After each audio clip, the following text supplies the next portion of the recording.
বাবু শেখের বাড়ি স্থায়ী ঠিকানা গোবিন্দগঞ্জ থানার গাইবান্ধাতে।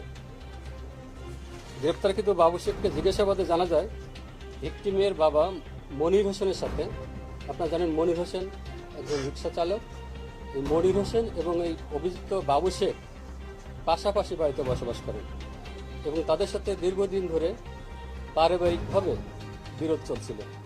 তো মাঝে মাঝে ঝগড়া হতো এবং এক পর্যায়ে এই বাবু শেখ এই বিরোধের জের হিসেবে তার মেয়েকে মেরে ফেলার পরিকল্পনা গ্রহণ করে। সেই পরিকল্পনার অংশ হিসেবে ঘটনার দিন আনুমানিক 9:30টার দিকে মেয়েকে চকলেটের লোভ দেখিয়ে এবং বেড়াতে যাওয়ার কথা বলে বাড়ি থেকে বের করে নিয়ে আসে।